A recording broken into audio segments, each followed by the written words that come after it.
সকলোকে শুভৰাত্ৰি জনাইছোঁ দেই। মই বোলো আজি মাছ পাতত দিছোঁ তাকে দেখাওঁ।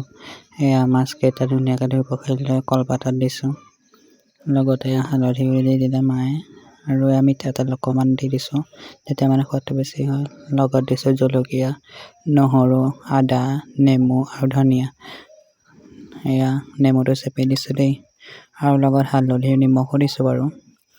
এইটো ধনিয়া পাত কেইখিলা মায়ে ধুনীয়াকৈ সৰু সৰু কৰি দিলে। মই মাক ক'লোঁ মিক্স কৰি দিয়ক, মিক্স কৰি দিছোঁ। মিক্স কৰি দিয়াৰ পিছত এইখিলা কি পাত বাৰু ধৰিব পাৰিছেনে ক'ব দেই কমেণ্টত। সেই পাত কেইখিলাও দি লৈছোঁ, তেতিয়া মানে গোন্ধটো বৰ ধুনীয়া লাগে। আৰু কেইটামান মায়ে দি দিলে বাৰু। তাৰপৰা এয়া সানি দিছে দেই আকৌ, তেতিয়াহে মানে ভালকৈ মিক্স হ'ব ন। কোনে কোনে ভাল পায় বাৰু এনেকৈ খাই, মোৰ কিন্তু বৰ প্ৰিয়। এয়া পাতলৈ দি দিছোঁ আকৌ। পাতলত দিয়াৰ পিছত এয়া ধুনীয়াকৈ মিলাই লৈছোঁ, তেতিয়াহে গোন্ধটো ওলাব ন। তাৰপৰা মই বান্ধি দিলোঁ। বান্ধি দিয়াৰ পিছত টেৱা এখন পাতি ল'লোঁ। টেৱাখন বাৰু ইগনৰ মাৰক দেই। লগত অলপমান মিঠাতেল দি দিছোঁ লাগি নধৰিবলৈ, নহ'লে বৰ সোনকালে নিসিজিব ন। সেইটো কাৰণে মিঠাতেল অকণমান দি গোটেই টেৱাখনৰ চাৰিকুণাটো লগাই দিছোঁ।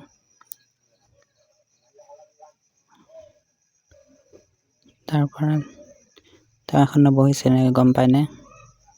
তাৰপৰা টেৱাখন পৰিবই ধৰিছিল, থাপ মাৰি ধৰিলোঁ। তাৰপৰা এয়া দি দিলোঁ পাতত দিয়া মাছবোৰ টেৱাত। দি দিয়াৰ পাছত অলপ দেৰি পাছত চাইছোঁ হৈছে আৰু দেৰি হোৱাৰ পিছত এয়া নমাই দিলোঁ আৰু। সেয়া ইমান ধুনীয়া গোন্ধ এটা ওলাইছে ৰাইজ, কি ক'ম। ইমান ধুনীয়া লাগিছে খাই, মই মানে ৰ'ব নোৱাৰিলোঁ, খাই চালোঁ দেই, ইমান ধুনীয়া হৈছিলে খাব।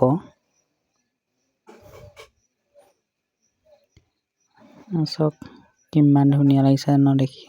কোনে কোনে ভাল পায় বাৰু এনেকৈ খাই। সেয়ে কম হ'ল দেই, এই মানুহ তিনিটাহে, সেইকাৰণে ইমানেই হৈ যাব ন। জলকীয়াকেইটা যিহেতু গোটা গোটা আছে ভাঙি দিলোঁ নহৰুখিনি সৈতে।